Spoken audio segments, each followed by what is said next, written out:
Sou professor da PUC-Minas desde 2016. Indo no final de 2021, eu me licenciei para fazer o pós-doutorado e eu estou retornando agora o pós-doutorado que eu fiquei fazendo na Dresden University of Technology, na Alemanha. Essa apresentação é sobre um projeto no qual eu tenho trabalhado desde antes de 2021, então é uma coisa que já vem de longo prazo.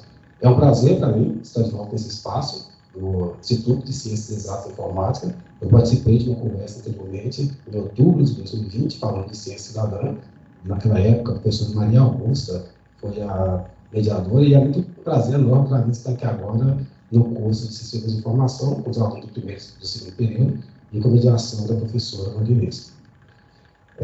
Então, essa apresentação... Então, nessa apresentação, o nosso objetivo é falar um pouco sobre computação, sobre seres humanos em termos de cognição e de comportamento. Em janeiro de 2020, ocorreu em Belo Horizonte uma grande chuva. E nessa chuva, aconteceram alagamentos em várias partes da cidade que não eram lugares que a gente estava acostumado a ver alagamento. É comum, por exemplo, ver alagamento na Teresa Cristina, no Vilarinho, em algumas partes do Barreiro, mas nessa chuva, nessa grande chuva que aconteceu em 2020, uma grande parte da cidade não se via alagamento ocorrendo. Essa chuva que ocorreu em janeiro de 2020 foi a maior chuva, choveu mais, o mês que mais choveu nos últimos 110 anos. No ano passado, a gente observou os efeitos da chuva em Petrópolis. Essa chuva que aconteceu em Petrópolis chegou a gerar por volta de 178 vítimas. 178 pessoas perderam a vida em razão dos efeitos dessa chuva. Este ano, a gente observou uma tragédia em São Sebastião, em São Paulo, que deixaram dezenas de mortos também. Esses eventos são eventos que podem ser analisados na perspectiva do chamado aquecimento global. Nesse caso, um aquecimento global antropogênico. O que é um aquecimento global antropogênico? Antropogênico significa dizer que tem efeitos da ação humana. Então, o ser humano está gerando atividades que emitem gases de efeito estufa, que está gerando aquecimento do planeta. Esse aquecimento gera o que se chama das mudanças climáticas. O clima passa a mudar. E com a mudança climática, o que ocorre é que eventos extremos passam a ocorrer em períodos de tempos menor, então, um mais próximos dos outros e com maior intensidade. Eu dei exemplos aqui no contexto próximo do Brasil, mas eu poderia falar, por exemplo, sobre a onda de calor que aconteceu na Espanha no ano passado, a onda de calor que aconteceu na Inglaterra. Eu poderia falar sobre as chuvas na Índia, ou eu poderia falar na onda de frio que está acontecendo aqui na América do Sul. Então, são vários eventos que podem ser vistos nessa perspectiva. Raciocinar sobre as mudanças climáticas é algo que a gente pode fazer de diferentes formas. Por exemplo, uma delas é essa que eu acabei de fazer, de contextualizar os eventos climáticos nessa perspectiva. Uma outra possibilidade é falar sobre os ecossistemas. O nível do mar está subindo, e por causa do nível do mar está subindo, algumas plantas e animais estão com o habitat natural deles comprometidos. Então, essa é uma outra perspectiva de falar das mudanças climáticas. Uma outra perspectiva de falar das mudanças climáticas é falar das ações de mitigação. O que são as ações de mitigação? Dado que o planeta está aquecendo e é isso que está causando a mudança climática, a gente tem que colocar em prática ações para evitar que esse aquecimento continue. Então, isso é uma ação de mitigação. Uma ação de adaptação. Olha, dado que o planeta já aqueceu, a gente já está próximo ao aquecimento de 1,5 graus Celsius, dado que esse aquecimento já está dado, uma parte desse aquecimento já está dado, quais ações de adaptação que a gente tem que fazer para evitar novas perdas de vidas, né? E ações de resiliência. Como é que a gente prepara a população para ser capaz de lidar com esses desafios, né? Essa é uma outra perspectiva. Outra perspectiva que eu estou interessado em falar com vocês aqui, que me é muito cara, é a perspectiva das pessoas. Então, como as pessoas estão percebendo esses eventos extremos e como as pessoas estão percebendo todo esse debate acerca de ações de mitigação e de adaptação. E também qual é o efeito dos sistemas computacionais nesse contexto. Falar do ser humano associado a tempo e clima é algo que a gente pode voltar na história. Essa imagem, que provavelmente vocês já viram, dessa rocha, essa é uma rocha que está na margem do rio Elba, que é um rio que nasce na República Tcheca e vai desaguar na Alemanha. A margem desse rio tem algumas rochas com algumas inscrições que foram feitas ao longo dos séculos. Essas rochas são chamadas de Pedra da Fome. O que são essas pedras da fome? Vocês podem ver que está de cabeça para baixo ali. Essas pedras só apareciam em períodos de grande seca. Elas só ficavam visíveis em períodos de grande seca. E as pessoas, quando avistavam essas pedras, escreviam a data em que eles estavam vendo ela. E a inscrição mais famosa dessas pedras é: se você me ver, chore. O que quer dizer? Olha, se você está vendo essa rocha, é porque o rio baixou. E se o rio baixou, está crescendo uma grande seca. Então, chore. Chore porque é um cenário muito difícil, eu já passei por ele e é uma situação difícil. Então, é essa a mensagem que está escrita nessa rocha. Atualmente, muitas dessas rochas não estão mais debaixo de água, porque ocorreram represas e aí essas rochas são visíveis durante todo o ano, durante todo o tempo. Mas as mensagens, na época que elas foram feitas, elas tinham um significado muito forte. Onde esses registros são feitos atualmente? Né? Se a gente pensar, isso aí é coisa que o pessoal fez há 3, 4, 5, 6 séculos. E atualmente, onde estariam esse tipo de registros? Talvez esses registros estejam em rochas, mas também estejam, talvez, em grafites, talvez estejam em pichação, ou lugarzinho gelado sul. Então, mas, certamente, aí a minha opinião, eu acho que, de uma forma ou de outra, esses registros vão parar em sistemas sociotécnicos. O que são sistemas sociotécnicos? Sistemas que agregam pessoas e, em particular, sistemas que as pessoas podem produzir conteúdo. Né? Então, esses dados, essas informações vão surgir, vão acabar aparecendo em algum momento em sistemas que a gente desenvolve. Redes sociais, por exemplo. Analisar esse contexto, tendo em vista a perspectiva tecnológica, né, o fator humano e computacional no contexto das mudanças climáticas, envolve a gente pensar a computação, o papel da computação nesse contexto, mas também o papel do ser humano nesse contexto, que é como o ser humano pensa toda essa questão da crise climática, da emergência climática, e como o ser humano age. Então, pensar, nesse caso, é a cognição. E o agir é o comportamento. Então, a gente está interessado aqui em discutir como que a pessoa age e ela pensa por intermédio do sistema computacional no contexto aí das mudanças climáticas. Então, a interação humano-computador é uma área que existe dentro da ciência da computação e que ela está interessada no projeto, na avaliação e na implementação de sistemas computacionais interativos, ou seja, sistemas que são feitos para as pessoas usarem. Além disso, ela está interessada nos fenômenos que o cercam, ou seja, tudo aquilo que ocorre em um dado contexto em que o ser humano usa um sistema computacional para fazer alguma coisa, isso é objeto de interesse da área de interação do computador. Então, para enquadrar essa nossa análise do ser humano usando tecnologia no contexto das mudanças climáticas, a gente pode olhar essa perspectiva dessa área, da área de interação no computador. Os sistemas computacionais já são amplamente usados, não só pelas pessoas, mas também pelas autoridades, no caso, autoridades climáticas. Por exemplo, essa aí é a Defesa Civil de Belo Horizonte. A Defesa Civil de Belo Horizonte, há mais de 10 anos, tem uma presença muito forte em sistemas digitais, em redes sociais, por exemplo. A Defesa Civil de Belo Horizonte, além dos alertas que ele envia para os SMS, que são enviados para o smartphone, está presente no Telegram, está presente no Instagram, está presente no Facebook, está presente no Twitter. Quase diariamente tem alguma publicação da Defesa Civil informando sobre alguma coisa. Aí, quando tem a probabilidade de ter uma chuva forte, aí tem um alerta da Defesa Civil. Aí, quando tem a probabilidade de ter um alerta como esse, de baixa umidade, então tem uma informação da Defesa Civil. E a presença dessas autoridades nesses sistemas gera um espaço para que as pessoas também estejam lá e que possam conversar sobre isso, possam falar um pouco sobre isso. Além disso, além da presença das autoridades, a gente tem a presença da autoridade divulgando sobre questões de tempo e clima. A gente também tem o sistema sociotécnico como espaço para o debate. Por exemplo, esse é um tweet do ex-presidente dos Estados Unidos, questionando que está frio e que, enquanto isso, o país dele gasta trilhões de dólares para poder resolver o problema do aquecimento global. E ele tenta associar a questão de estar frio, a questão de tempo, com uma questão muito mais complexa, que é a questão do clima. E a resposta também ocorre via redes sociais. Por exemplo, esse meme é uma das respostas desse tweet.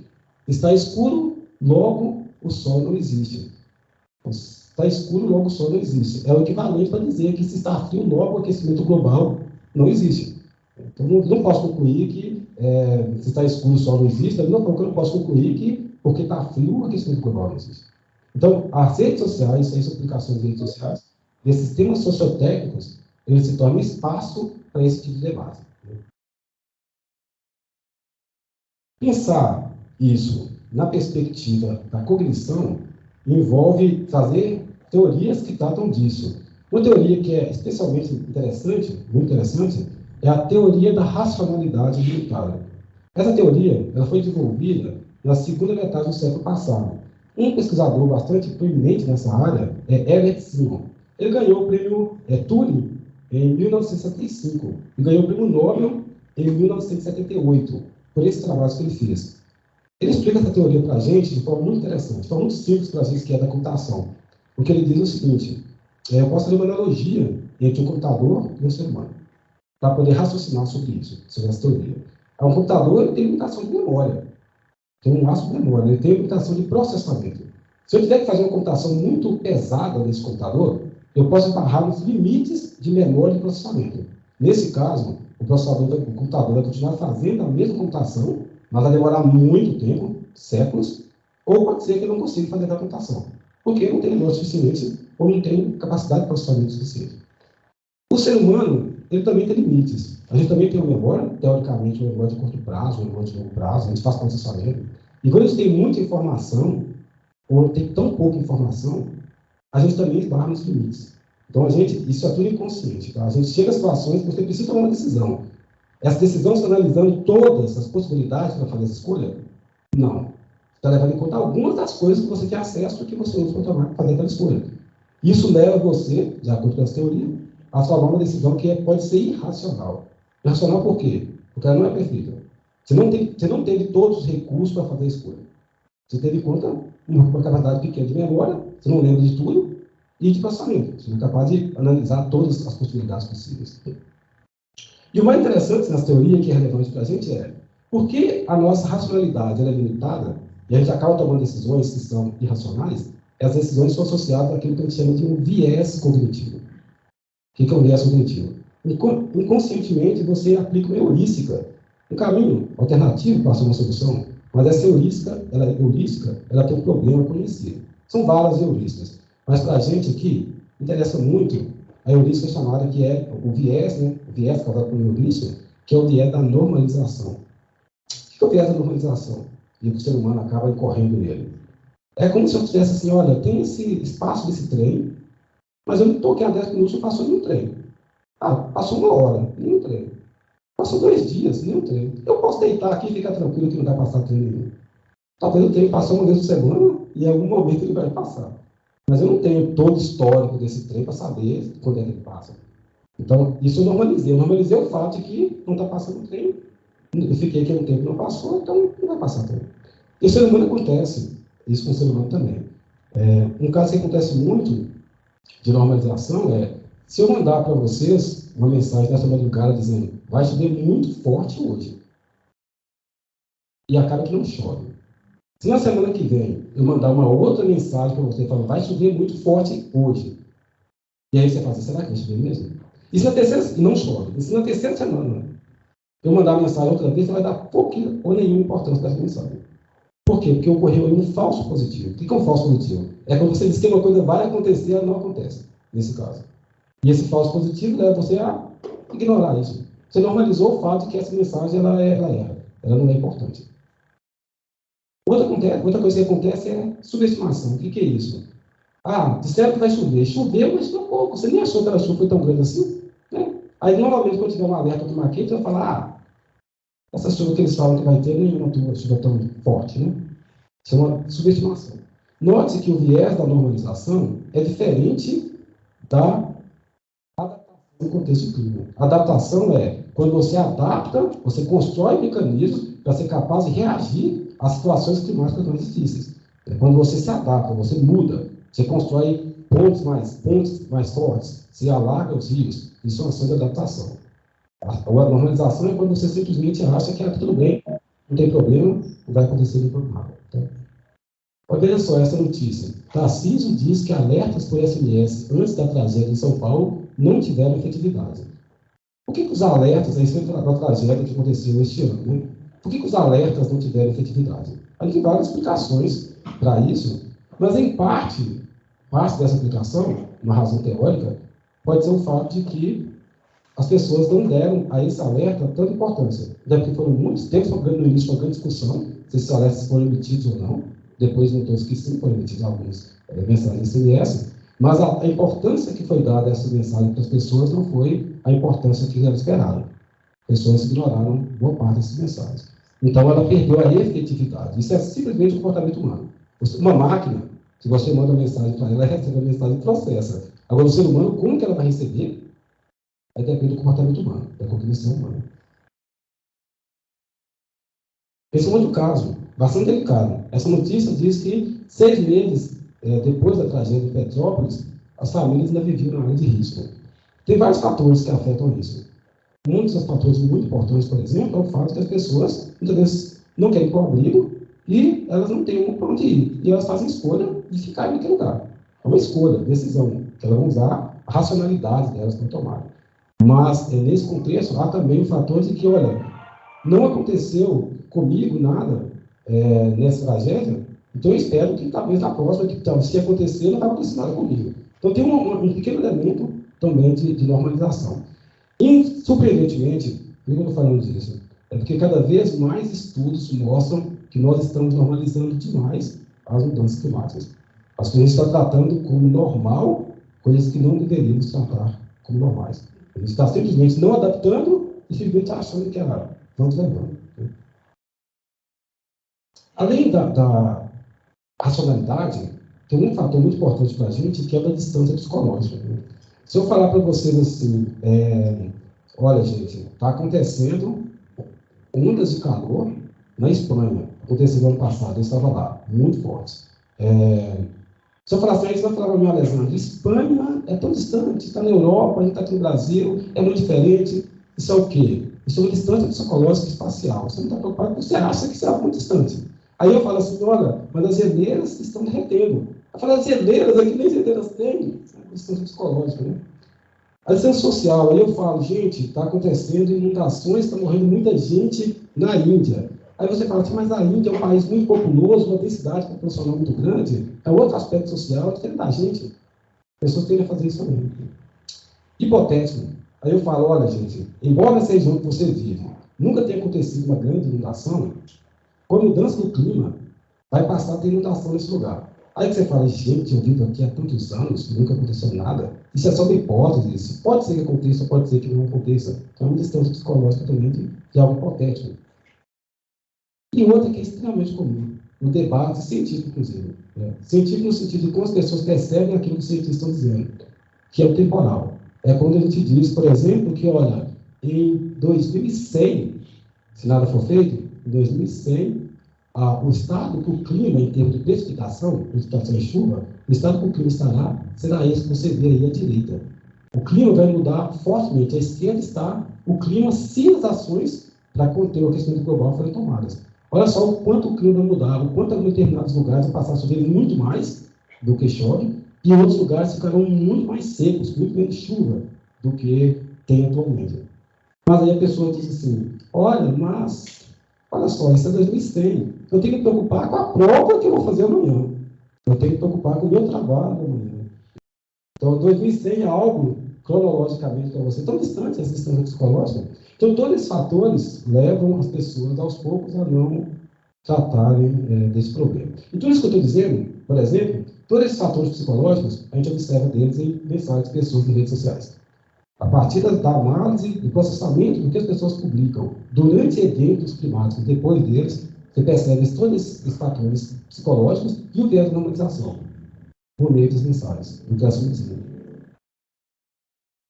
Um outro elemento, que é um oposto, né? Porque esse é um novo, a literatura científica de mudança climática já tem décadas, muitas décadas, que as pessoas estão investigando o que está acontecendo. Esse é um fenômeno que tem aparecido nos últimos 3, 4 anos, que é o fenômeno da ansiedade climática. A ansiedade climática, o que ela provoca é que as pessoas começam a se preocupar excessivamente. Por exemplo, Eu estava na Espanha, conversando com uma amiga, e ela já tem por volta de 40 anos. E aí ela falou: olha, Alessandra, eu estou fazendo esforço em vários tratamentos para engravidar. Eu estou querendo engravidar, eu tenho uma criança, que eu ainda não tenho.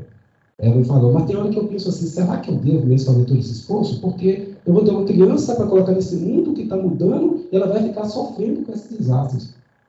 E pior, ela pode virar para mim e falar assim: por que vocês fizeram algo quando estava tempo de ser feito algo? Mas esse tipo de pensamento já é um pensamento que leva a um sofrimento que é muito grande. Note que a ansiedade por si só, a ansiedade climática por si só, a ansiedade não é um problema. A ansiedade pode ser um motor para que sejam feitas ações de adaptação. Mas chega um ponto que ela pode se tornar um problema. A pessoa começa a entrar num fenômeno que o psicólogo chama de ruminação. Ela fica constantemente só pensando naquilo. Naturalmente, a gente não quer que as pessoas entrem em normalização, mas a gente também não quer que as pessoas entrem em ansiedade climática.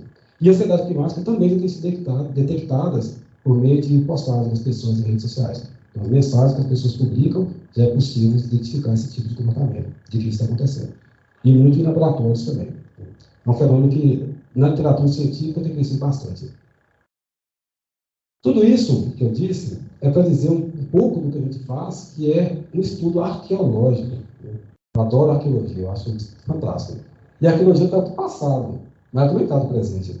A arqueologia trata, na verdade, de você juntar elementos, juntar materiais, analisar esses materiais, tentar conectá-los para reconstruir o que estava acontecendo ali, para reconstruir o significado disso.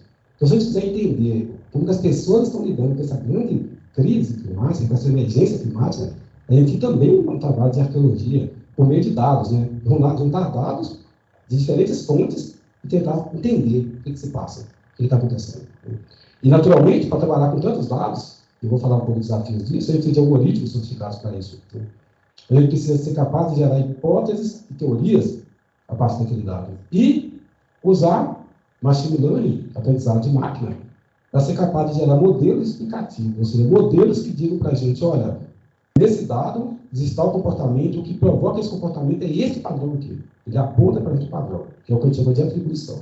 Então ele fala: olha, esse é o comportamento padrão, e isso é muito influenciado por essa variável aqui. Isso ajuda o quê? Tanto a gerar teorias e hipóteses, como a ter evidências para ações climáticas, para que as pessoas possam ter ações de adaptação e mitigação. E quais são os desafios desse estudo? Bom, tratar dados fragmentados. Se eu disser para você: se me ver, chore, você não vai entender. Se me ver, chore, o que isso quer dizer? É uma frase tão sem sentido se a gente não pensar ela, que isso está escrito numa rocha que ficava debaixo da água, só um período de seca que ela aparecia, e era seca que causava muita fome. Então, a mesma coisa, na rede social que a gente tem fragmentos. Muitos, não só em redes sociais, mas sistemas sociotécnicos de forma geral. A gente tem fragmentos que a gente precisa descobrir qual é o contexto dele, né? O que, onde, quem, quando, e a partir disso a gente consegue entender o efeito daquilo, a importância daquela frase. Esse é um desafio que eu tenho dado muito ultimamente, que é: eu tenho vários dados que eu tenho coletado nos últimos anos, e eu preciso analisar e tirar o significado deles. E a gente não tem nenhum chat GPT que está na moda, dependendo da frase que eu passo para ele, se foi uma coisa que aconteceu no Rio Grande do Sul, do frio, ou uma coisa que aconteceu no nordeste do país, em Campina Grande, do calor, ele não sabe distinguir isso e ele não sabe resolver para mim. E nós não temos algoritmos para lidar com determinadas peculiaridades e contexto. A gente precisa considerar diferentes linguagens, emojis, palavras, memes. A gente precisa considerar diferentes mídias, vídeo, áudio, precisa considerar diferentes formatos. Ponderar comportamentos interessantes, que são características desse tipo de ambiente. Se eu estou baseado em dados desse tipo de ambiente, eu tenho que saber que o sistema afeta. Dois efeitos fortes são câmera de eco e espiral de silêncio, que são esses dois aqui. O que é a câmera de eco? As pessoas em sistemas sociotécnicos, principalmente em redes sociais, elas tendem a formar bolhas, né? Bolha no qual as pessoas publicam aquilo que ela quer ouvir. E são geralmente coisas que ela gostaria de falar. Ela vai formando essa bolha. E espiral de silêncio. O que é espiral de silêncio? A pessoa ela tem uma resistência, ela tem um medo do isolamento. Então, ela evita falar naquele grupo de pessoas coisas que possam ser percebidas como ruim. Porque senão vai causar uma estranheza e pode levar ela até o isolamento. Então, ela se autocensura. Ela para de tocar interpretações. Esses dois comportamentos ocorrem no contexto de clima. Mesmo a pessoa que ela está preocupada com o clima, se ela está no culto negacionista, ela se cala. Ela não fala nada. E, se ela, esse tipo de silenciamento impede determinadas políticas. As pessoas começam a normalizar porque ninguém está falando disso. Não é problema. Então, ao analisar dados que foram coletados nesse tipo de ambiente, não é só analisar o dado em si, é saber que o ambiente afeta o que está sendo publicado também. Então, nessa fala, pessoal, eu evitei colocar detalhes das minhas pesquisas, vocês podem questionar um pouco sobre eles. A principal mensagem aqui é mostrar o quanto a abordagem computacional, os algoritmos que a gente produz, as formas de coleta de dados que a gente tem, a forma de tratamento de dados que a gente pega, os algoritmos de machine learning, aprendizagem de máquina, inteligência artificial, eles são importantes diante desse grande desafio que é ter ações de adaptação, de mitigação diante aí das mudanças climáticas. Está aí uma grande luta para ver se mantém o aquecimento em 1,5, o aquecimento global, e todas as vezes que sai uma projeção é de que esse aquecimento não será mantido nesse intervalo. Então, mais ações são necessárias. Então, sistemas e abordagens profissionais elas são essenciais na compreensão sobre como as pessoas estão pensando em agir diante disso.